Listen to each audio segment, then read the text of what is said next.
اصولی طور پر یہ بات ثابت ہے کہ حضور پر جادو ہوا اور جادو کا کچھ اثر بھی آپ پر ظاہر ہوا اور اس کے ازالے کے لیے یہ صورتیں نازل کی گئیں۔ اس پہلو سے بھی یہ ثابت ہو جاتا ہے، اس لیے کہ جادو کا جو قصہ ہے نبی اکرم صلی اللہ علیہ وسلم پر، وہ میں آپ کے سامنے اس وقت اجمالاً بیان کر دیتا ہوں۔ یہ ہماری تفسیروں میں بڑی تفصیل کے ساتھ موجود ہے، بلکہ مولانا مودودی نے تو تمام روایات کو جمع کر کے اس کا ایک پورا مربوط جو ہے تسلسل کے ساتھ پورا ایک واقعہ مرتب کر کے اپنی کتاب میں تفہیم میں درج کر دیا ہے۔ یہ واقعہ ہے صلح حدیبیہ کے بعد کا۔ صلح حدیبیہ کے بعد جیسا کہ آپ کو معلوم ہے کہ نبی اکرم صلی اللہ علیہ وسلم چونکہ مشرکین عرب کی طرف سے فارغ ہو گئے اور یکسو ہو کر اب آپ نے یہود خیبر میں جو آباد تھے اور جو لوگ یہاں سے گئے تھے مدینے سے، وہ بھی وہیں جا کر آباد ہو گئے تھے اور وہ اسلام کی مخالفت کا ایک بہت بڑا مرکز بن گیا۔ تو صلح حدیبیہ کے بعد آپ نے ادھر کا رخ کیا، یہ تو تاریخاً ثابت ہے، اور اس کے بعد خیبر فتح ہوا۔ لیکن معلوم ہوتا ہے کہ یہود کو، خیبر کے یہود کو پہلے سے اندازہ ہو گیا تھا کہ اب یہ رخ ہماری طرف ہوگا، اب یکسو ہو گئے محمد صلی اللہ علیہ وسلم، تو اپنی پوری طاقت کے ساتھ وہ ہمارے اوپر حملہ آور ہو سکتے ہیں۔ تو انہوں نے گویا کہ پیش بندی کے طور پر یہ کوشش کی کہ ان کا ایک وفد آیا مدینے میں، اور یہ لبید ابن عاصم ایک شخص تھا بنی زریق کا، جو انصار ہی کا ایک قبیلہ ہے بنی زریق، ان میں ایک شخص لبید ابن عاصم منافق تھا، یا یہ کہ کم سے کم یہودیوں کا حلیف تھا۔ انہوں نے آ کر یہود کے وفد نے ان سے کہا کہ ہم نے تو اپنا سا زور لگا لیا محمد کی مخالفت اور ان کا راستہ روکنے کے لیے صلی اللہ علیہ وسلم، ہم ناکام ہو چکے، اب تم کوئی آخری کوشش کرو، تم بہت بڑے جادوگر ہو، بہت ہی ماہر ساحر ہو، تو تم کوئی کوشش کرو اور سحر کرو محمد پر صلی اللہ علیہ وسلم۔ اور 3 اشرفیاں پیش کی، اشرفی اس زمانے میں ایک بڑی شے کہ یہ ہدیہ بھی حاضر ہے، اب تم کوئی زور لگاؤ۔ اس نے پھر خدمات حاصل کی ایک یہودی لڑکے کی جو حضور کے ہاں اس وقت بطور خادم کام کرتا تھا۔ اس نے کہیں سے حضور کی کنگھی کے 2-3 دندانے جو ہیں وہ توڑے، اور اس میں آپ کے منہ مبارک بھی تھے، جیسے کنگھی کے اندر آپ کو معلوم ہے بال جو ہیں وہ کہیں اڑ جایا کرتے ہیں آخر میں، تو وہ لے کر اس کے پاس گیا، اس پر اس نے جادو کیا۔ اس کا میں بعد میں عرض کروں گا کہ یہ جادو کا یہ معاملہ جو ہے اس حوالے سے کہ یہ کیا ضرورت ہے کہ بال ہوں اور اس کے حوالے سے جادو کیا جائے، اس کی بھی آج کے اعتبار سے بعض حضرات شاید سمجھتے ہوں کہ یہ بالکل بے تکی باتیں ہیں، لیکن اب جہاں تک سائنس پہنچ چکی ہے ان تمام باتوں کی توجیہ اب بالکل سمجھ میں آنے والی ہے، اس لیے کہ یہ کسی شخص کا، اس کے جسم کا ایک حصہ، بال بھی انسان کے جسم میں سے اگ رہے ہیں، اس میں بھی جو سیلز ہیں ان میں جینز ہیں، اور ہر شخص کے کچھ جینز ہیں جس کے حوالے سے اس کی شخصیت کا تشخص ہے، اس کی انفرادیت ہے، وہ ان جینز کے حوالے سے، ان کے واسطے سے اس شخص کے ساتھ ربط قائم کرنا، جو بھی قوتیں ہیں، یا وہ جنات کے ذریعے سے، ارواح خبیثہ جنہیں ہم کہیں گے ان کے ذریعے سے، یا کوئی اور شکلیں ہو سکتی ہیں، ریڈیشن مختلف قسم کے، آج تو سائنس جو ہے جہاں تک پہنچ چکی ہے وہ ریڈیشنز کی کتنی قسمیں ہیں اور کہاں کہاں سے وہ ریڈیشنز پہنچتی ہیں اور کیسے کیسے اثر انداز ہوتی ہیں، یہاں تک کہ بالکل ابتدائی دور جو ہے عہد اول جسے بگ بینگ کہا جاتا ہے آج کل، اس وقت کی ریڈیشنز بھی آج تک آپ خلا کے اندر جو ہے وہ تلاش کرتے ہیں اور وہ مل جاتی ہیں۔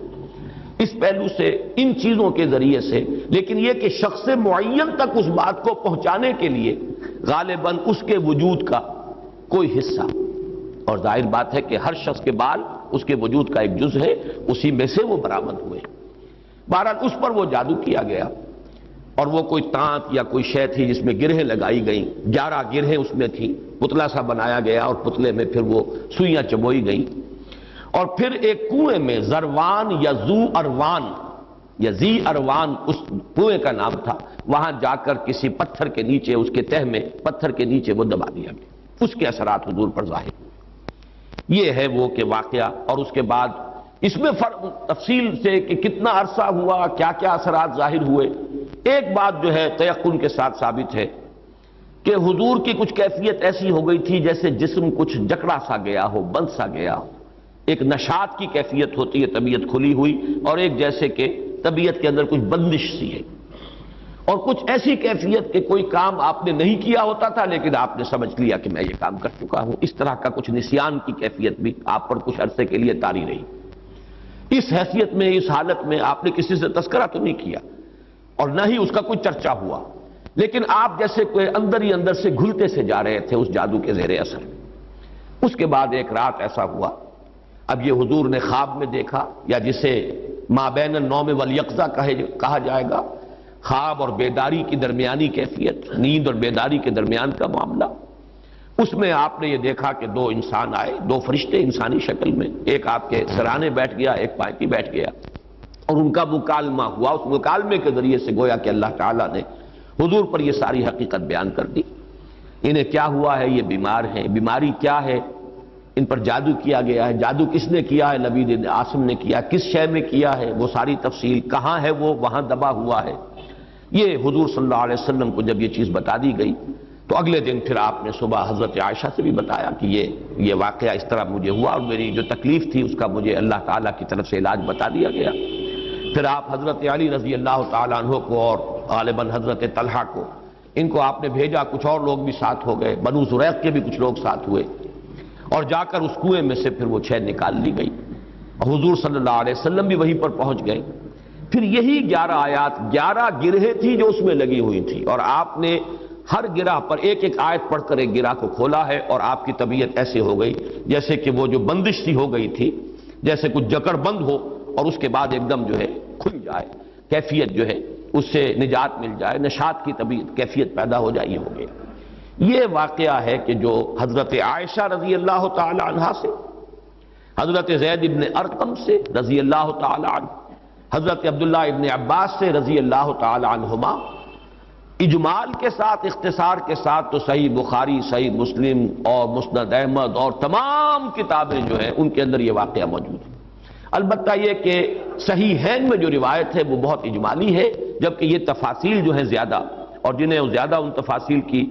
سے شوق ہو اور کوئی دلچسپی ہو تو وہ مولانا مودودی صاحب کی تفہیم میں دیکھ لیں، اس میں یہ کہ زیادہ تفاصیل ہے، لیکن یہ تفاصیل صحیحین کی روایت میں نہیں،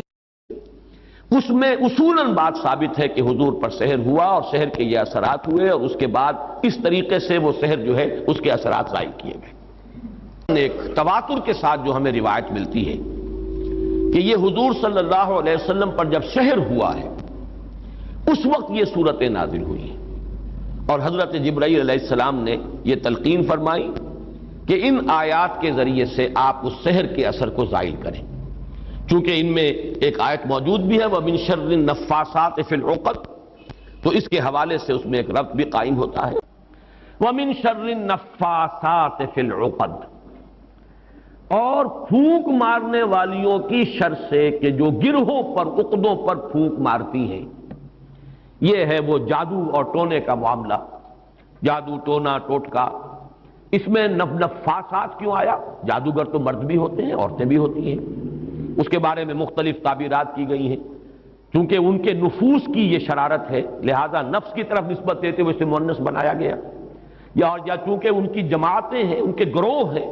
لہذا ایک جماعت کے لیے لفظ مؤنث کہا جاتا ہے عربی زبان میں، تو شاید اس کے اعتبار سے نفاسات کہا گیا۔ ایک رائے یہ بھی ہے کہ عاصم ابن لبید کی بہنیں اور بیٹیاں خاص طور پر ماہر تھیں، اور جو جادو اس نے کیا حضور صلی اللہ علیہ وسلم پر اس میں وہ بھی شامل تھی، اس لیے شاید یہ نفاسات کا لفظ آیا ہے۔ بہرحال اس پر ہمارے تمام مفسرین کا اجماع ہے کہ اس سے مراد ہے جادو کے لیے، ٹونے کے لیے، ٹوٹکے کے لیے کچھ پھونک پھونک کر گرہوں پر پھونکے مارنا اور گرہ لگانا۔ عقد یہ جمع ہے عقدے کی، عقدہ کہتے ہیں گرہ، تو عقدہ جمع اس کی عقد، گرہوں پر پھونکے مارنے والیوں کے شر سے رب الفلق کی پناہ میں آتا ہوں۔ جادو برحق ہے، کلمات کی تاثیر ثابت ہے،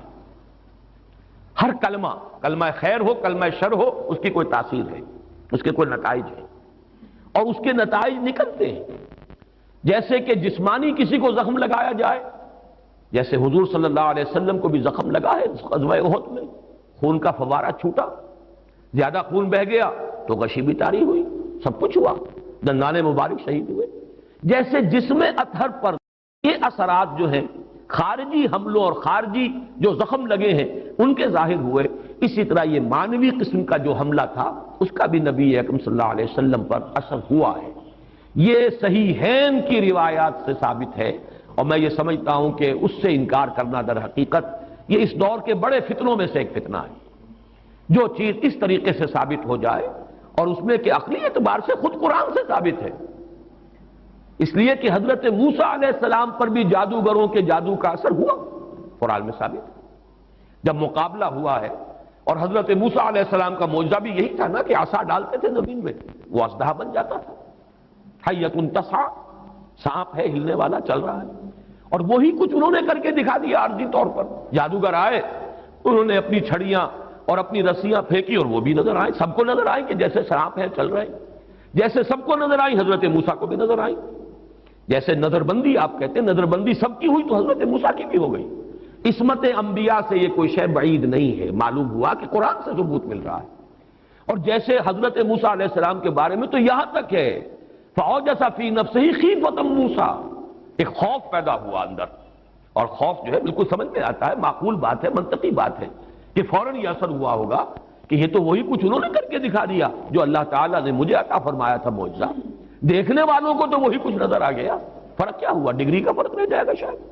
لیکن یہ کہ جب اللہ تعالیٰ نے فرمایا ہے موسیٰ لا تخف انک انت الاعلیٰ، گھبراؤ نہیں، تم ہی جیتو گے، تم ہی سربلند رہو گے، گھبراؤ نہیں، خوف محسوس نہ کرو، ذرا جو تمہارے ہاتھ میں اسے ڈالو تو صحیح. الق ما فی یدک الق عصاک، پھینکو. اور اب اس اژدہا نے جو حضرت موسیٰ کے عصا سے بنا ہڑپ کر لیا ان تمام سانپوں کو جو نظر آ رہے تھے. تو معلوم ہوا کہ یہ جادو تھا اور یہ جادو نہیں کوئی اور شے ہے. اور یہ بھی میں نے بارہا عرض کیا ہے کہ یہ بات، یہ حقیقت بھی منکشف انہی پر ہوئی جو جادوگر تھے. دوسرے والوں کو تو دیکھنے کو یہی پتا چلا ہوگا یہ بڑا جادوگر، یہ چھوٹے جادوگر. اور کیا، بڑا جادوگر غالب آ گیا، چھوٹے جادوگر جو ہے نا ہار گئے. بڑے جادوگر کا نے جو جادو پیدا کیا اس نے ہڑپ کر لیا چھوٹے جادوگروں کے جادو کو. تو زیادہ سے زیادہ ان کے ذہن میں تو یہی بات آئے گی. لیکن جادوگر جانتے تھے یہ شے کچھ اور ہے، یہ جادو نہیں ہے. اس لیے کہ ہر ماہر فن اپنے فن کی لیمیٹیشنز کو جانتا ہے. تو حضور صلی اللہ علیہ وسلم پر بھی یہ ہوا ہے. باقی مختلف لوگوں نے مختلف طریقے سے اس کی نفی کی ہے، مذاق اڑایا ہے. اس پر یہ کہہ دیا کہ اس سے تو پھر نبی کی عصمت جو ہے وہ ختم ہو گئی. لوگ جو کہتے تھے کہ یہ جادوگر ہیں، گویا کہ ان روایات اور ان احادیث کو ہم قبول کر لیں تو جادو کا اثر ہو جانا ثابت ہو گیا. حالانکہ اس میں بھی بڑا فرق ہے. وہ کہتے تھے جادوگر کس معنی میں کہ یہ خود جادو کر رہا ہے. یہاں یہ کہ جادو کا اثر آپ پر ہوا ہے، اور وہ بھی اثر اس درجے میں نہیں ہوا کہ جس سے آپ کی عصمت مجروح ہو جائے اور غیر معتبر ہو جائے. اس لیے کہ اس کا کسی اور کو تو پتہ ہی نہیں چلا، گھر والوں کو بھی اندازہ نہیں ہوا. صرف حضور نے اس کیفیت کو محسوس کیا ہے، اور وہ بھی صرف دنیاوی معاملات میں. کسی نماز کے بارے میں یہ نہیں آیا کہ حضور نے نہ پڑھی ہو اور آپ کو یہ گمان ہو گیا ہو کہ میں پڑھ چکا ہوں. نہیں، البتہ یہ کہ تعلق زن و شوق، میں اپنی فلاں اہلیہ کے ہاں ہو آیا ہوں لیکن آپ نہیں گئے. اس طرح کا کچھ معاملہ انسانی معاملات، خالص بشری تقاضوں کے ضمن میں، بشری معمولات کے ضمن میں تو یہ اثر ہوا ہے کہ آپ نے کوئی کام نہیں کیا لیکن خیال یہ کیا کہ کر لیا ہے. باقی یہ کہ جو کار نبوت ہے یہ ہے محفوظیت. اللہ تعالیٰ نے اس جادو کے اثر سے بھی جو آپ کا فرض منصبی ہے، آپ کے نبوت و رسالت کے جو پہلو ہیں ان کو محفوظ رکھا ہے، اس زمانے میں بھی، اس دور میں بھی جبکہ آپ پر یہ جادو کا اثر تھا. بہرحال جادو برحق ہے، البتہ جادو کرنا کفر ہے. زہر میں تاثیر ہے، کسی کو زہر کھلانا یہ بہرحال جرم ہے، یہ قتل عمد ہے. زہر سے مارنا اس کی تو سزا ہو جائے گی. اس اعتبار سے نوٹ کر لیجئے وَمِن شَرِّ النَّفَّاثَاتِ فِي الْعُقَدِ، اور یہ بھی گویا کہ ایک شکل ہوئی من شر ما خلق کی. حضور صلی اللہ علیہ وسلم کچھ تلقین فرماتے تھے اور خود آپ کا بھی ایک معمول تھا، اور یہ روایت بھی ثابت ہے بخاری سے اور مسلم سے کہ رات کے وقت آپ کا یہ معمول تھا کہ یہ دونوں صورتیں آپ پڑھتے تھے، اپنے ہاتھوں پر پھونکتے تھے اور پھر اپنا ہاتھ، اپنا دست مبارک اپنے پورے جسم پر جہاں جہاں تک بھی ہاتھ پہنچ سکتے تھے آپ پھیر لیتے تھے. یہ رات کو سوتے ہوئے آپ کا معمول تھا. یہاں تک کہ مرض وفات میں جب آپ پر نقاہت بہت زیادہ طاری ہو گئی تو ایسا بھی ہوتا رہا ہے کہ حضور صلی اللہ علیہ وسلم کے ہاتھ حضرت عائشہ نے اٹھائے، حضور نے اس پر پڑھا، پھونکا، اور پھر حضرت عائشہ نے حضور کے ہاتھ جو ہیں آپ کے جسم کے اوپر پھیر دیے. بلکہ ایسا بھی ہوا کہ خود حضرت عائشہ رضی اللہ تعالی عنہا نے اپنے ہاتھوں سے یہی عمل جو ہے جاری رکھا ہے. تو یہ بھی اصل میں نبی اکرم صلی اللہ علیہ وسلم کا جو ایک خاص تعلق ان دو صورتوں کے ساتھ ہے اس لیے کہ روایات سے یہ معلوم ہوتا ہے کہ ان کے نزول سے پہلے قرآن مجید میں بھی مختلف جگہوں پر جو ہے وہ استعاذے کا حکم موجود ہے، تو حضور سے بھی بہت سی دعائیں منقول ہیں جن میں آپ استعاذہ کرتے تھے، پناہ طلب کرتے تھے مختلف چیزوں سے۔ اعوذ باللہ، اللہم انی اعوذ بک من العجز والکسل ومن البخل والشح، مختلف جو ہے حضور سے روایات ثابت ہیں۔ وَنَعُوذُ بِاللَّهِ مِن شُرُورِ أَنفُسِنَا وَمِن سَيِّئَاتِ أَعْمَالِنَا، اب یہ تمام چیزیں جو حضور سے ثابت ہیں، لیکن جب یہ صورتیں نازل ہو گئی تو اس کے بعد حضور صلی اللہ علیہ وسلم نے گویا کہ تعوذ جو ہے اپنا اس کو خاص کر لیا ان دو صورتوں کے ساتھ، گویا